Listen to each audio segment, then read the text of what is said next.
Hey everyone, Brandon from the bench with another install video for you. This one from our friends at Shepherd Tactical Supply. They sent over a SCCY trigger for us to install on this CPX2 we got here. But this particular trigger will fit the 1, 2, 3, and 4 series of the CPX pistols. So 9 and 380 bow, safety, non-safety. Comes in red, black, silver, anodized aluminum. They also have options on their website for custom Cerakote or to just get it in the raw aluminum to do what you like with it. So definitely be sure to check that out on shepherdtacticalsupply.com. Here we go. So we're going to be using some of their tools. We're going to be using their 050 Allen wrench, their 1/16 punch, and their 3/32 punch, all for sale in toolkits or separately on their website. You're going to need a pick that's got a bit of a hook to it, either a full hook or just one of these that's got kind of the 45, and that'll be for disconnecting the hammer seat. You're going to need brass hammer, bench block. While we got it open, we'll go over some spots where to clean with your brush. And you're going to need blue Loctite or VC3. If you've bought the trigger installation kit along with the trigger from Shepherd Tactical, you'll have your VC3. This is the point where you're going to go ahead and pull it out, take your 050 Allen wrench, and remove the screws, apply your VC3, and then pause the video for 15-20 minutes. Now, for the sake of brevity for the video, I have already treated these with VC3, but when it comes time to put it into the gun, if you're going to be using blue Loctite, we'll show you what to do then. Alright, so let's get started. Oh yeah, we're just going to ignore the elephant in the room for now. That's pretty cool though, isn't it? Look at that. Anyhow, so we're going to visually and physically empty. We're going to drop our mag. We're going to go ahead and remove our slide. Now I like to use the hook for this as well. Just get it in your takedown, pop your takedown out, set it off to the side. Remove your slide, set it off to the side. We're not getting into it, we're not taking it apart, we don't need it. So, cleaning part. Brush, obviously, if you field strip, you know what to do. You can see this is a test pistol. It's only had about 3-4 mags through it. Still nice and clean. Look at that. I ain't shot it a whole lot, so it's still got the original grease on it. It's great. While we're on the subject, little divert here. Guide rods, whether you buy the Shepherd Tactical Supply or any other on the market or just your stock one, do not stick these in solvent, especially aftermarket ones, because they're usually one of the retainers on whichever end the retainer will be held with Loctite. Okay, solvent eats Loctite.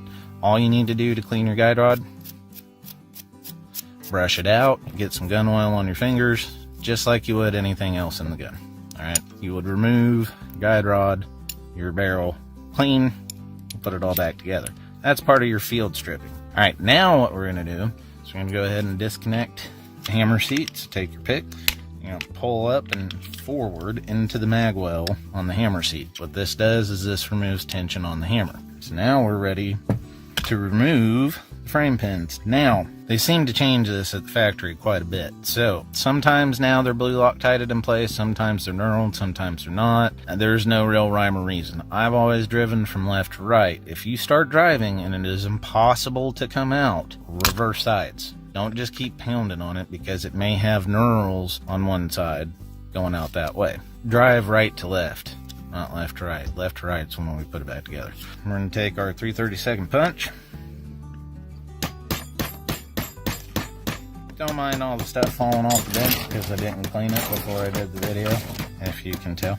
Alright, there's one. Now you see this one's smooth on both sides. There's no rhyme or reason to it. This is one of the newer ones, but this one was Loctited in place. So the Loctite's gone. So we'll go over, if you have Loctite on there and you want to re-Loctite it because you're worried they might walk out, which you're not probably going to shoot your gun enough for that, we'll go over how to do that. Alright, so we got that pin out.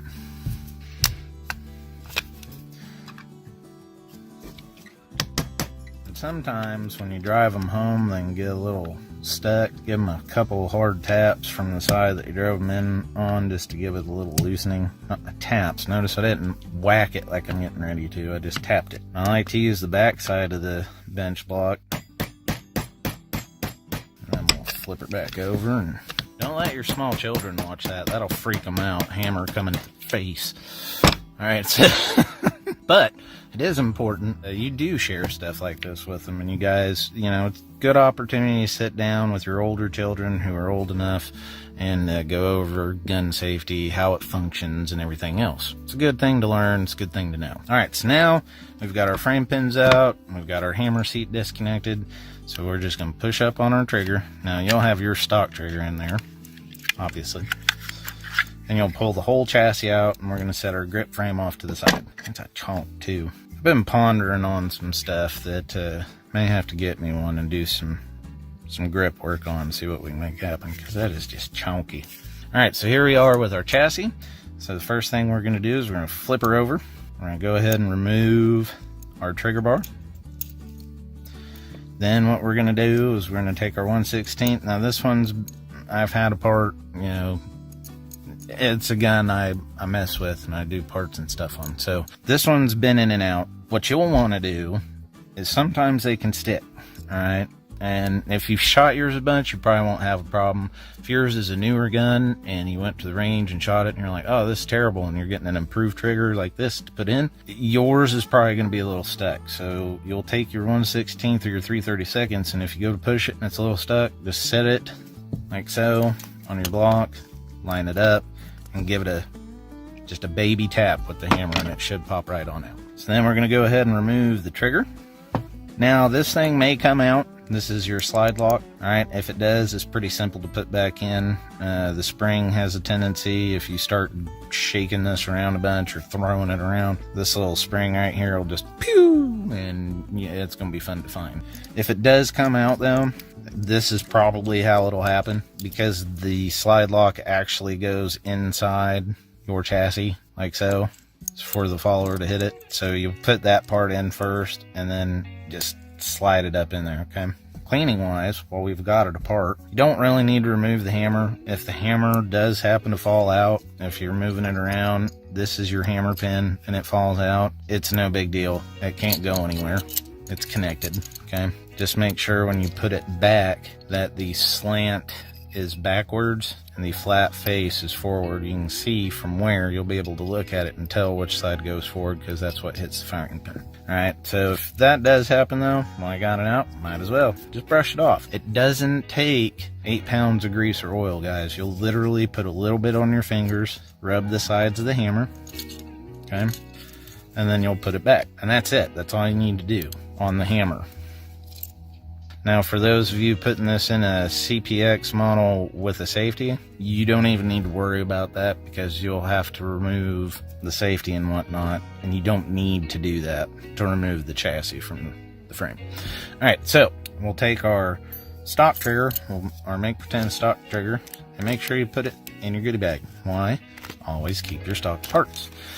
You need to send your gun in for warranty work, you will not get your aftermarket parts back, I can guarantee you that. So once we've cleaned and oiled the hammer, scrub your rails out, and that's really it. There's not a whole lot of deep cleaning that you can do on this pistol, because of the open design inside the chassis and the grip. A lot of the junk really does blow out of the gun. It makes it dirty on your hands and stuff, but it's kind of convenient when you go to clean it, because it's minimally dirty inside. So we'll take a little oil. Again, you'll just put some oil on your finger, just rub it in the trigger bar channel, rub it in your trigger pivot channel, and then you're ready to go ahead and reassemble everything. Now, these are keyed. The trigger pivots on these are keyed. You can see that they've got squares, okay?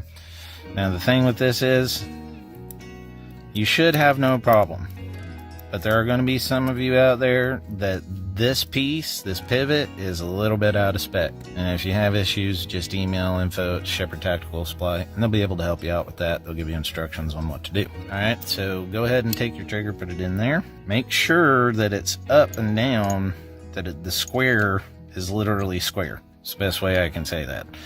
But that it's this way. Okay, see how I have that? Put it in, because the pivot, when it stands perpendicular and the trigger's forward and your trigger return spring should sit like that, everything should move that way. That means it's okay to put back together. Now, this is an older SCCY. Okay, how do I know this? Well, most of the new ones have gone to the CPX3 trigger bar style. If you have one of the newer ones, you'll just wind this back and it'll lay in there nice. Older ones like this, the trigger bar is a little trickier. You got to kind of put the trigger return spring into that slot and then kind of just rotate the whole thing back while keeping the pivot and everything in place at the same time. I make it look easy. It's probably going to take you a time or two. I've done it a million times. But everything, once you get it in here on the older models, it should sit where that part of the spring sits in that hollow. On the newer models, the hollow's there and this is all solid and they got rid of the arm and it just sits properly up in there. All right, so now we're ready to reassemble. So what we'll do is we'll take our grip frame and we'll come in at a 90-degree angle. So when we get into the grip well, we can turn, because if you try and do this, you're gonna get frustrated. It gets stuck, it gets in the way. Just come in, turn, and we're gonna seat it all down, okay? Flip it upside down. You're gonna take your pick and you're gonna rehook, maybe. It's hard to do and show because you gotta kind of hook it, grab it with your thumb, and then pull it all out at the same time. I'm doing this at arm's length, and you're gonna wanna hug this up against your body because it's just easier. All right, get it up in there, pop it down. Like I said, when you're doing this on your body, you're going to be hugged up on it. Can't see me do it off camera, but you'll have better leverage when it's up against your body instead of trying to do this at arm's length. And so that's on. So before we put in our frame pins, what I always like to do is make sure, now I haven't adjusted these yet, so obviously I've got my over travel too far, but everything moves. That's what we want. It doesn't matter if the hammer falls or not. As long as you pull the trigger and the hammer comes back and you release it, don't let it slam forward, but riding it forward and you feel everything good. All right, we're ready to put our frame pins back in, reassemble, function test, and adjust for pre and post travel. So now we're going to drive in from right to left. I always get them started with the brass first. I could start playing Jingle Bells if I hit stuff just right. Set it down on your bench and you'll drive your frame pins home. And what's Brandon's favorite nickel word? Equidistant. You want to make sure they're equidistant, especially on the back. Trust me, you'll know the first time you go to shoot and it's not equidistant and that pin's sticking out one side or the other, because you're going to eat it on one side of your hand and it hurts. So equidistant, everything's good. I'm ready to put the slide on, make our adjustments, and we're done. Now, biggest thing I love about Sky, we all know what, KT design this is. We'll just use the initials. But the biggest thing that Sky did when they fixed this design was the reassembly, because on PT11, PT40, the barrel has a bad tendency to go back with the slide. This one actually does it right. It can move. So make sure that your barrel lug is lined up. If your barrel's back like that, it's going to go in front of the barrel lug. You're going to let go of the slide lock and it's going to stop about 1/4 to 1/2 inch back. It's because you've got the takedown in front of the barrel lug. Okay. Your barrel can only go that far forward once you've got everything assembled. If you see that, don't force. Okay. Right there. That's what we're looking for. Drop her in. You'll hear the pop, the click where it goes over the spring. Slide lock release. Okay, now we're ready for adjustment. So you're going to adjust it out until, I apologize, I completely did not go over when we're going to put the blue Loctite on, obviously before you put the trigger in. But with Loctite, what I like to do is after I adjust is I will still put more on it on the back side of the trigger, especially back here, because it'll lock the back of the pre-travel screw, it'll lock it in place. On the back here, it'll lock the post-travel screw in place as well, without interfering with anything moving inside. If your hammer falls, you want to turn it clockwise until the hammer does not fall. All right, so we're there, obviously. Now what we're going to do is we're going to turn 1/4 turn counterclockwise at a time until we get the hammer to fall. Okay.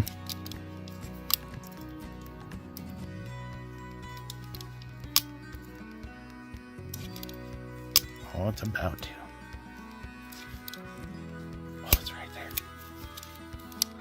Switch hands. No, I can't. Better start learning how to do stuff left-handed. Alright. One more. There we go. See how it didn't fall that time? This is why I always tell you, once you get one hammer fall, go one more 1/4 turn, and your post-travel is now set. Okay. Another note, don't go dry firing all the time like that. It's one thing for me to do it in these videos a couple times. Inertia and movement has to go somewhere. That energy has to go somewhere. Without a snap cap or a live round, without a primer, okay? I don't have one of my, oh wait, yeah I do. It's a 357 snap cap, but you get the idea. Without a primer or that little rubber piece, all that energy has to dissipate somewhere. And you know where it dissipates to? The front of the firing pin and the breech face. That's why you will eventually break your firing pin, or you will get it stuck in the breech face because you're just pounding. All that energy has to go somewhere. Doesn't seem like a lot, but that's how you break firing pins. If you do it 400 or 500 times a day, you are going to break something. So definitely use snap caps. They are there for a reason. We've got that part done. Now what we're gonna do is adjust for our pre-travel. So again, what we're gonna do is we're gonna turn it out counterclockwise until we don't get reset. Okay. And usually for a lot of you, this is where you're going to get a majority of your adjustment from, because the reset on this double action only is super long. So we're going to get crazy and just go ahead and do a bunch of turns.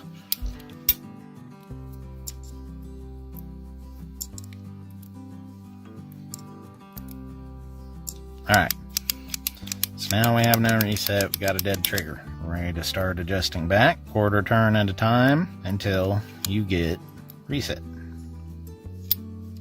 There it is. Now we go one more quarter turn clockwise, and your pre-travel is set.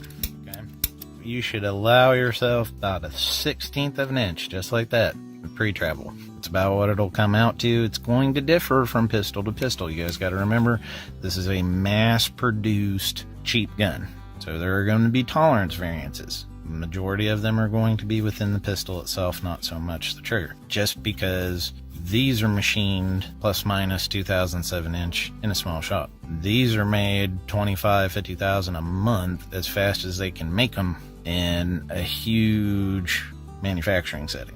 Okay, so you're going to have tolerance variations. And it is just way more comfortable to pull the trigger on. Feels so much better. Nice rounded on the sides. And honestly, even though all you're doing is taking the slop and post-travel and pre-travel out, it will feel lighter because of some of the change in the geometry of the swing. And so that wraps it up, guys. If you got any questions, feel free to email them at info@shepherdtacticalsupply.com. Be sure to head on down into the links below for their social media links. Like, subscribe, all that jazz. Check out that there fancy holster.